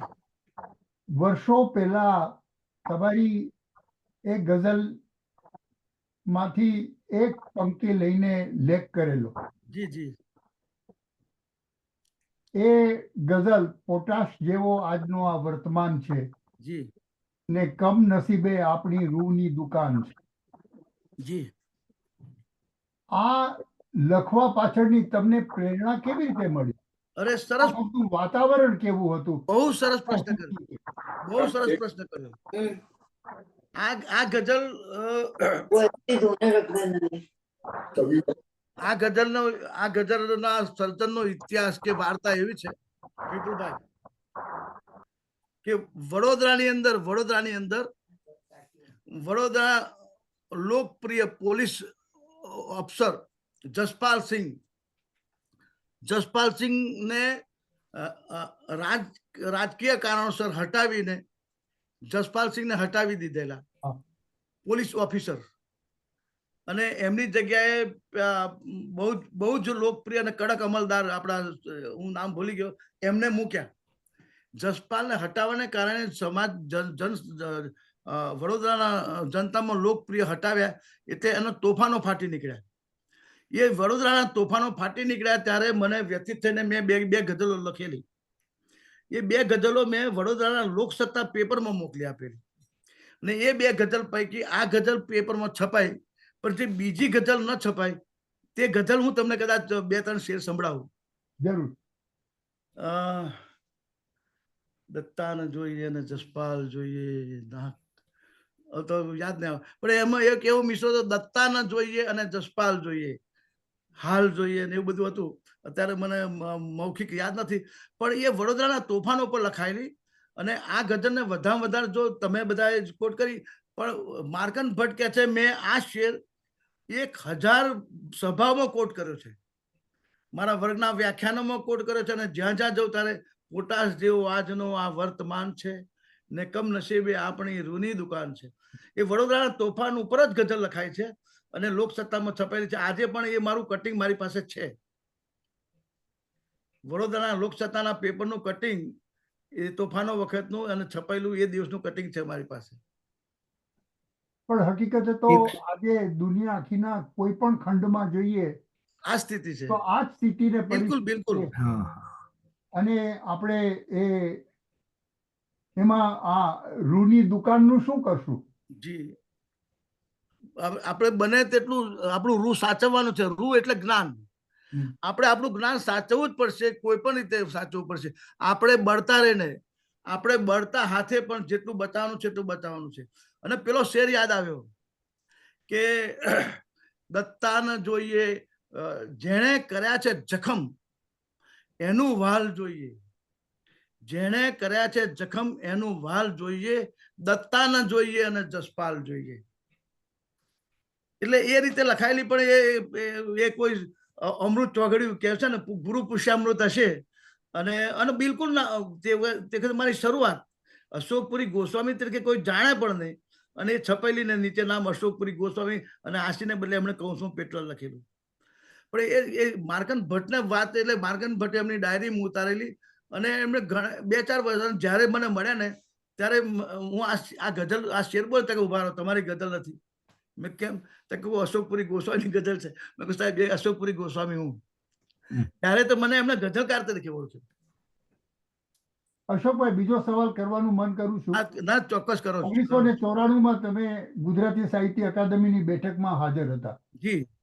એ વખતની સાહિત્ય અકાદમી અને 2024ની આજની સાહિત્ય અકાદમી, એ વચ્ચેનો ભેદ, એ વચ્ચેનું કામ અને ઊંચાઈ પરખાય છે? અરે સમૃદ્ધ થઈ છે સાહેબ, સમૃદ્ધ થઈ છે. અને એમાં તમારા એકલાનું તપ હતું, આજે ઘણા બધાનું તપ અંદર ઉમેરાયું છે. તમે છો, અદમભાઈ છે, પંચમ શુક્લ છે, ભદ્રાબેન છે, અમારા ભારતીબેન છે, કેટલા બધા. એટલે તમે તો, તમારા માટે તો એવું કેવું છે, મેં અકેલા ही चला था जाने बे मंजिल मगर लोग आते ही गए और कार. એટલે તમે તો બહુ મોટું કામ કર્યું છે. તમે એક વ્યક્તિમાંથી એક વિરાટ સંસ્થા ઊભી કરી છે. અને આ લોકોને ભાન કરે છે કે આપણે ગુજરાતી અસ્મિતાની સાચવવાની જવાબદારી તમારી છે. જેટલી ગુજરાતમાં અમારી છે ને એટલી તમારી છે. ભલે આપણા બાળકો એમને લખતો ના આવડે, એ ગુજરાતી બોલતા થશે ને સાહેબ, બોલતા થશે તોય મજા આવશે. એ ઘરમાં ને બહાર વાતો કરશે તો પણ મજા આવશે. એમને, મને તો આમાં લખ્યું છે કે વિપુલભાઈ કલ્યાણીને એટલા માટે કે એ ગુજરાતી બોલે, વાંચે, લખે, જીવે. તો બોલે, વાંચે, લખે, જીવે, તરસે ના મરે, એના માટે જ મેં કામ કર્યું છે. હું તો તમને તપસ્વી કહીશ સાહેબ. ભગવાન લુગડા પહેરા સિવાય જે કામ કર્યું છે ને તમે, એ ભગવાન લુગડા પહેરાના જેવું કામ કર્યું છે. હું તમને વંદન કરીશ, તમને સલામ નહીં કરું, વંદન કરીશ. ગુજરાતી સાહિત્ય અકાદમી એ મારા માટે સંસ્થા નથી, મહાકાય વિરાટ વ્યક્તિત્વ છે. અને એ વિરાટ વ્યક્તિત્વમાં તમે બધા સામેલ છો, એટલે તમને બધાને તો વંદન કરવાના હોય. બહુ મોટું કામ કરી રહ્યા છો. અને આ જે નોબેલ પ્રાઇઝ વિજેતાનો અનુવાદો જે આપ્યા છે, એ અમે નથી કરી શક્યા, ગુજરાત નથી કરી શક્યું, ગુજરાતી સાહિત્ય અકાદમી નથી કરી શકી, પરિષદ નથી કરી શકતી, ઇવન દિલ્હી સાહિત્ય અકાદમી નથી કરી શકતી. આનો અનુવાદ હિન્દીમાં આ લોકોએ પ્રગટ કરવો જોઈએ.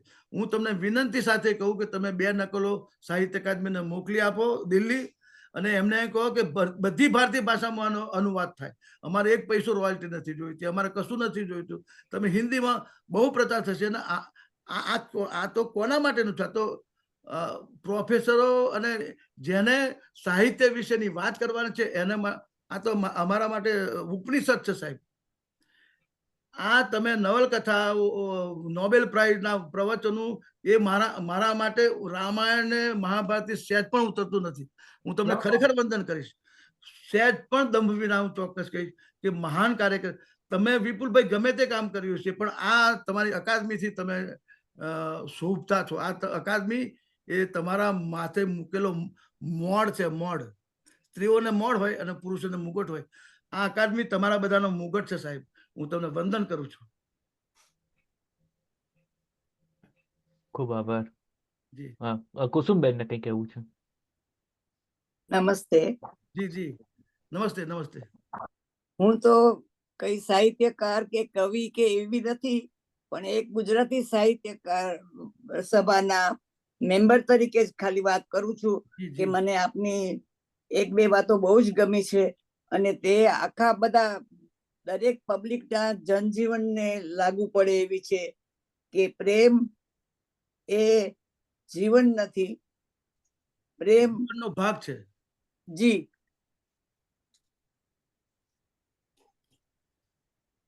પ્રેમ એ સંપૂર્ણ જીવન નથી. સંપૂર્ણ જીવન નથી. અને બીજું કે સ્ત્રીઓની વાત કરી, સ્ત્રીઓની શક્તિની, અત્યારે ઘણી બધી સંસ્થાઓ નીકળી છે, પણ પ્રકાશમાં બહુ ઓછી આવી છે. જે આપના દાદીએ કામ કર્યું છે એવું પેલા બહુ ઓછું થતું હતું, અત્યારે પણ ઘણું બધું થાય છે, પણ એ જરૂરિયાતને લીધે થાય છે. અને એવું નથી કે સેવા કરવી છે એટલા માટે નથી કરતા, પણ એને એમ થાય છે કે ના મારે આ કરવું જોઈએ, એટલે પોતાની ફરજ તરીકે કરે છે. અને અત્યારે જે સર્ટિફિકેટની ને બધા એની બધી આશા જે રાખે છે એ પેલા હતી નહીં. ખાલી લોકવાતો જેવું જ હતું કે એક કાનેથી બીજા કાને વાતો સંભળાય અને બહાર આવે.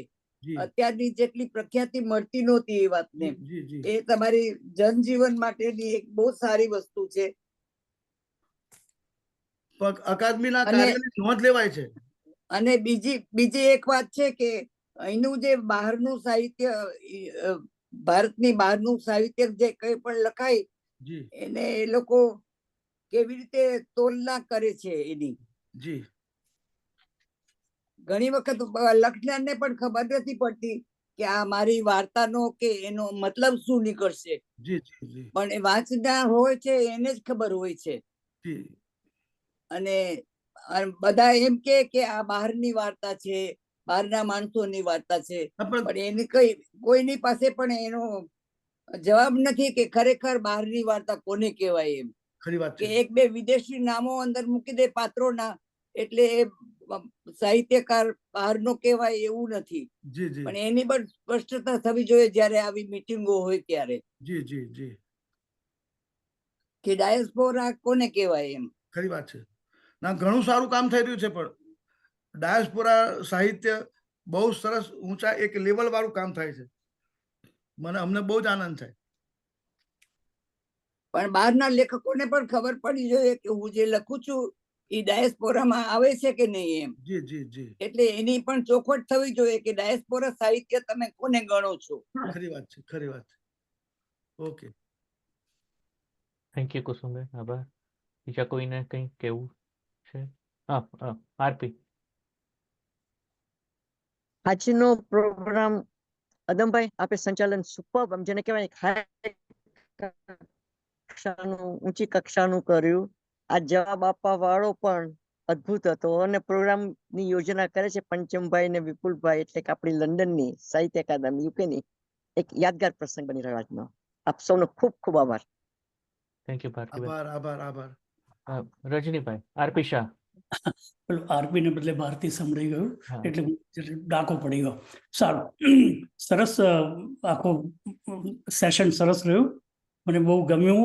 અદમ ટંકાર વિથ સહેજ મોડું શરૂ થયું, પણ તમારું સંચાલન બહુ સરસ હતું અને ટાઈમલી તમે એક પછી એક લેતા હતા, સરસ લેતા હતા.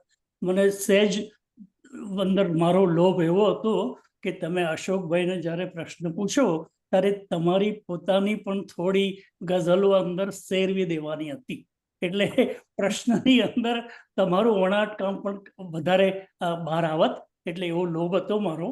પણ અશોકભાઈ સરસ, એટલે મને એટલું ગમ્યું કે he is like a street gang. કે મારી પોળ હોય, વડોદરાની પોળમાં સાંજે ચાલવા નીકળ્યા હોય અને એ ટોળીમાં એક આવો માણસ હોય, એ મને જોઈએ એવું મને લાગ્યું કે એ બધું કહી શકે છે એકદમ એવી. Sir I am also Barodian.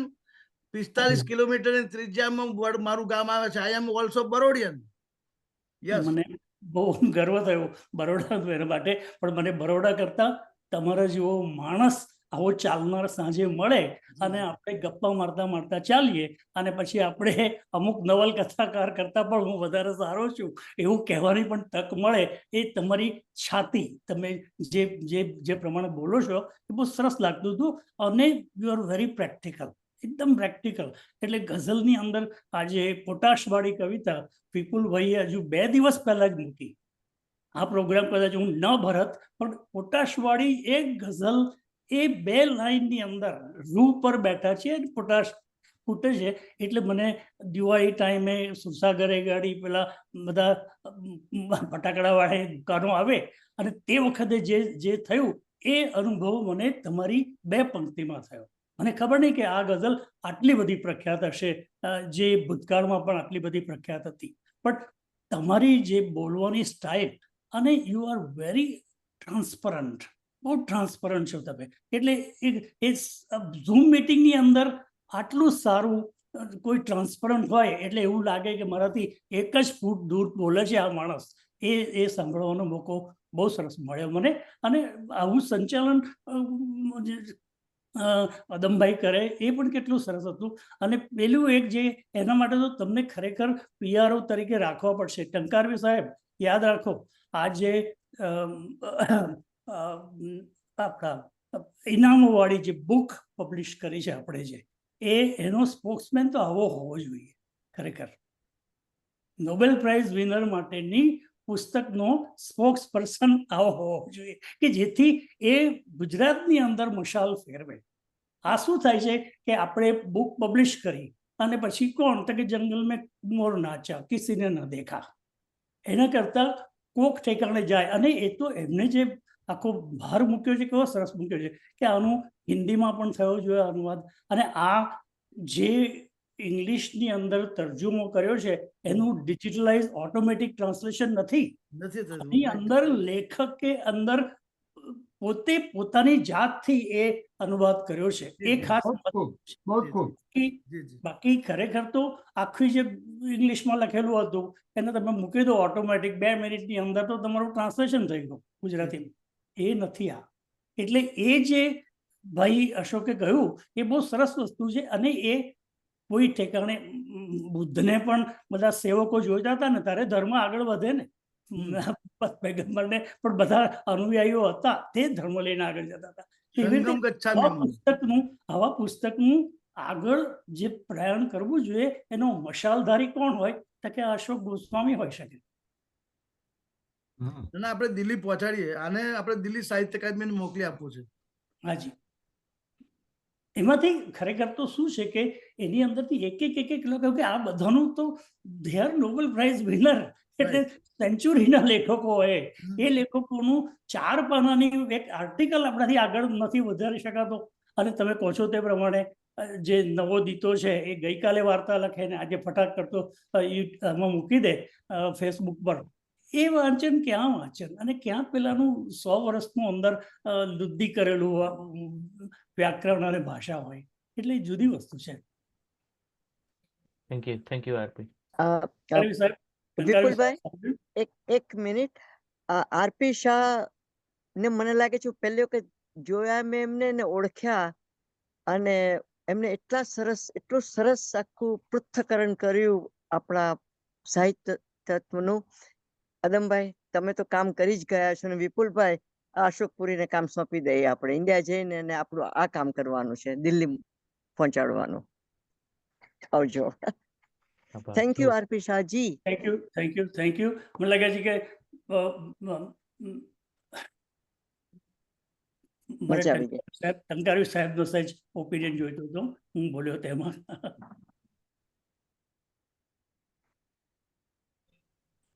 Adamji, જી મેં કહ્યું તે સાંભળ્યું?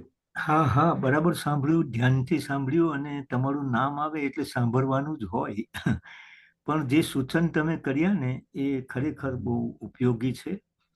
અને અમને મનમાં થોડું એવું હતું કે આ પુસ્તક તૈયાર કરવામાં આપણે બધાએ જે મહેનત કરી, તમે પણ સાથે હતા જ, પંચમભાઈ, વિપુલભાઈ ને તો હોય જ, તો ગુજરાતે એનો બરાબર રીતે કંઈ પ્રતિભાવ ઉત્સાહપૂર્વક આપ્યો નહીં અને સહેજ ઉદાસીનતા લાગી.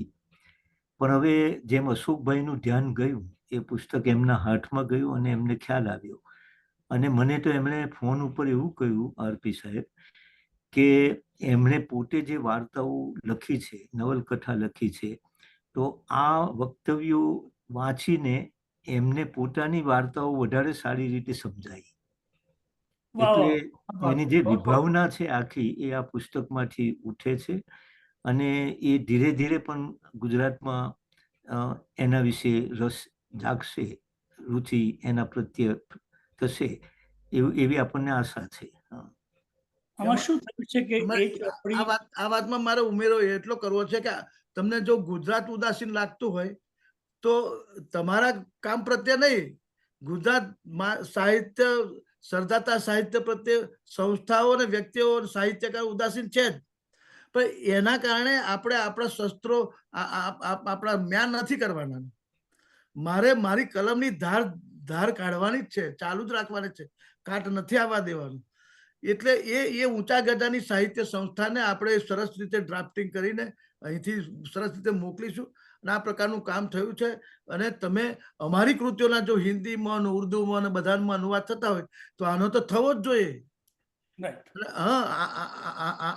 આનાથી સાહિત્ય પ્રકાર એક નવો સરસ ઉભો થશે કે આ પ્રકારનું જો વિદેશોમાં લખાય છે અને વિદેશો નોબેલ પ્રાઇઝ વિનરો નું વક્તવ્યમાં આ વાત છે. હવે એવી કેફિયત તો આજે રઘુવીરભાઈ ને કે બીજા ભાઈને કહો તો એ પ્રકારની કેફિયત તો તમને ફેર કેટલો છે ખબર પડે. આજે સીધું સાદું લખીને બેસી ગયા અને આપણે છપાઈ ગયું અને આપણે દાખલા તરીકે કોઈ ના હોય ને પહેલું પ્રાઇઝ મળે, પણ આપણું સાહિત્ય વિશ્વ સાહિત્યની કક્ષાએ મૂકી અને પછી એમ કે ભાઈ આ કૂવો વિશ્વ સાહિત્યમાં ઉભો રહે તેવી જગ્યાએ છે. એટલે આપણું સ્તર ઊંચું લાવવા કામ કરવું જ પડશે. નહીં, એટલે જે પબ્લિક રિલેશન માટે જોઈએ તે એમાં શું થાય, ડાયમંડ જેવી વસ્તુને આપણે હથોડી તરીકે વાપરીને ચંપલની ટેકસ કે ચૂંક પૂરવા માટે વાપરીએ એવું. એટલે હૈદરાબાદના નિઝામ પેપર વેટ વાપરતા હતા હીરાનું, એટલે એ તો નિઝામ હતો ને. મને તો ખબર છે કે માં પેપર વેટ હતી, હીરો છે. બરાબર છે. એટલે આપણે આટલું સરસ કર્યા પછી પહોંચાડવામાં હવે બેદરકારી કે થોડી આળસ નથી જ કરવી અને સરસ કામ કરીએ અને બધે મોકલીએ. ખૂબ ખૂબ આભાર મિત્રો. હવે સમય થઈ ગયો છે. તમે અશોકપુરી ગોસ્વામીને ખૂબ સરસ રીતે સાંભળ્યા અને આદમભાઈએ ખૂબ એનું આયોજન પણ કરી આપ્યું અને એનું સુંદર સંચાલન કર્યું. એ માટે આદમભાઈ, અશોકપુરી, તમારો બંનેનો ખૂબ ખૂબ આભાર. વિપુલભાઈ, ભદ્રાબેન અને અમારી કાર્યવાહી સમિતિ સૌ આ પ્રકારના કાર્યક્રમો ગોઠવે છે અને સાહિત્ય અકાદમીને રળિયાત કરે છે, માટે સૌનો ખૂબ ખૂબ આભાર. આપ સૌનો પણ આભાર. મને શાંતિથી સાંભળ્યો અને મને રસપૂર્વક સાંભળ્યો, પ્રશ્નો કર્યા અને મને ખૂબ આનંદ. અને મને આ સ્ટેજ ઉપર મને અમેરિકાના શ્રોતાઓ મને ક્યાં સાંભળવાના હતા, ઓસ્ટ્રેલિયાના શ્રોતાઓને ક્યાં મારી વાત મૂકવાનું હતું. એટલે મારી વાત ઘણી બધી જગ્યાએ પહોંચાડવા માટે તમે જે પ્રયત્ન કર્યા અને મને છું એના કરતાં વધારે ઉજળો છું, એના કરતાં વધારે ઊંચો તમે કરી બતાવ્યો તે બધા આભાર, ખૂબ ખૂબ આભાર. Thank you very much. Panchambhai, હા, એક સૂચન. અદમભાઈ, તમારી પાસે જો વખત હોય 5-10 મિનિટ, હાજી, તમે પંચમભાઈ અને નીરજભાઈ આ બેઠક પછી બધા આપણે છૂટા થઈએ ત્યારે ઝૂમ ઉપર ચાલુ રહીએ અને થોડીક વાત કરી લઈએ. હાજી હા, હું ચાલુ જ છું વિપુલભાઈ. હાજી. ચાલો મિત્રો. ઓકે, મળ્યા. ઓકે, ચાલો મિત્રો, આવજો. ફરી મળીએ છીએ. હવે આવજો. પછીના કાર્યક્રમની વિગતો તમને મળશે ઈમેલથી અથવા વોટ્સએપથી. ચાલો, આવજો. આવજો.